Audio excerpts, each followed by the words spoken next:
This week, we're going to break down the max IRA contribution limits with our investment expert and VP of Financial Education at Sqwire, Casey Halliley, in 5 minutes or less, which we try for every week, and we will always attempt it. But let's start the clock and get moving. So I understand the IRS just recently announced the 2021 maximum IRA contributions, the limits at least. So we thought this would be a great topic to discuss on today's podcast.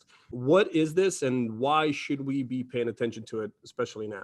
I completely agree. This is a great topic to discuss, and it's always a good reminder to start contributing to an IRA as early as possible if you are eligible. So just as a quick catch up, IRA stands for Individual Retirement Account. And this is a way to save for retirement in a tax-advantaged way. IRAs are a lot like 401ks, but they are not employer sponsored. So you have to do IRAs, set them up and contribute to them and get your money invested all on your own rather than having your company help you do that. But the mechanics of a traditional IRA are a lot like the mechanics of a regular 401k, and the mechanics of a Roth IRA are a lot like the mechanics of a Roth 401k. So all four of these accounts allow you to grow your money tax-free, which means that you will not owe any taxes on your money as it grows in terms of capital gains or dividend taxes you might pay on capital gains or dividends. And the difference between a traditional IRA and a regular 401k and a Roth IRA and a Roth 401k are that traditional IRAs and regular 401ks are before tax money and Roths are after tax money. So the contribution limit is the maximum amount you can contribute to an IRA in the calendar year.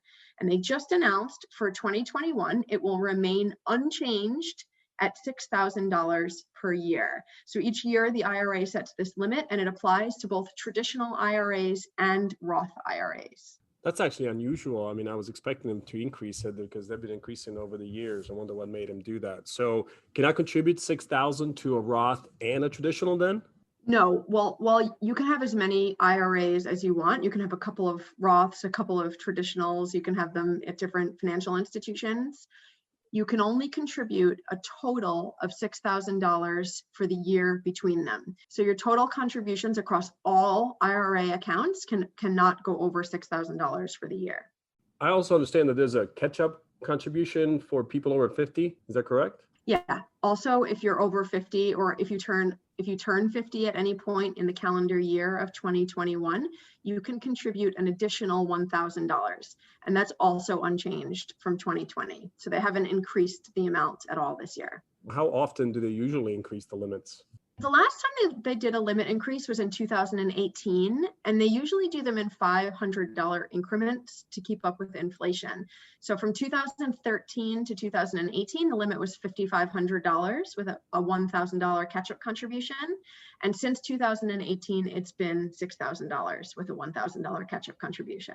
Let's talk about the IRAs in general. Can you explain who is eligible to contribute to a Roth or traditional IRA? So anybody can contribute to a traditional IRA, but there are deduction limits. So if your income is over a certain amount, they will phase out how much you can deduct. And Roths are not deductible. So the limits and the phase outs dictate how much you can actually contribute. So if you make over a certain threshold, you are not eligible to contribute to a Roth IRA.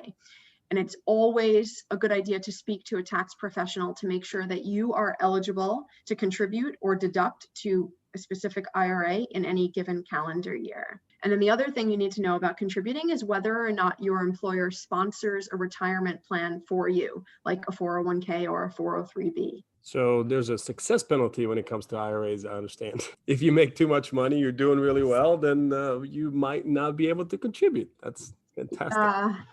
Yes, but typically those people will have 401, well, not necessarily, but they will either have 401ks at a company or they can start their own 401k.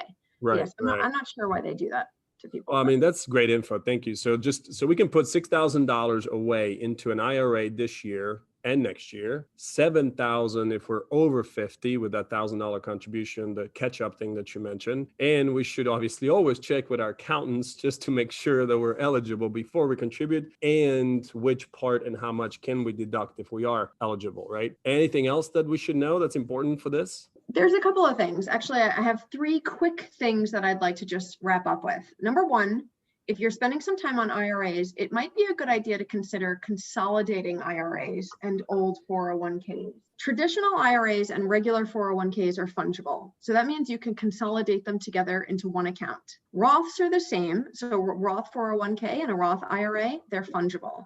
So having one type of account instead of several makes them much easier to track. So if you have a bunch of IRAs hanging around at different financial institutions, you may want to consolidate them all into one. Another thing I wanted to let you know is that the contribution deadline for any given calendar year is up until the tax deadline the following year. So you have up until April 15th or whenever tax day is to make your contribution for the previous year, which means that you can contribute for 2020 until April 14th of 2021. And then lastly, $6,000 is $115 a week or $16 a day. And if you put $6,000 into an IRA for 40 years, and you had it invested and maybe it's earning something like 7%, which is just an average or an assumption of what I think you can earn in the markets, you would expect to accumulate something like $1.2 million. And if they keep increasing the contribution limits, let's say every 3 years by $500, and you always contribute the max in every year, you could accumulate something like $1.7 million. And if you and a spouse did this together, that comes to something like $3.4 million.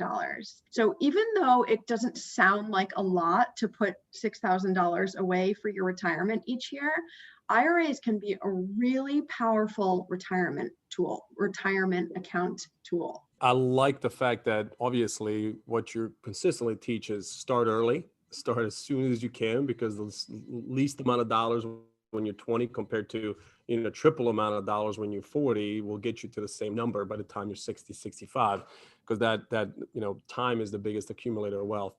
So IRAs, just like you say, they're fantastic tools towards that wealth and retirement. So thanks again for all the info today, and look for even more better info next week.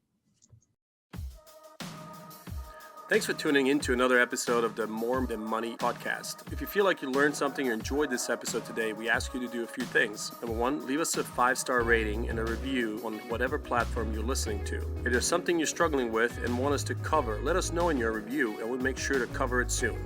Second, make sure to follow Sqwire on social media and share this podcast with any workers, employees, or friends. This podcast is made possible by Sqwire, customized financial wellness program that will help you create a culture of care with happier and healthier employees day in and out. Whether you're a business owner, HR manager, or just someone trying to live your best life, Sqwire is for you.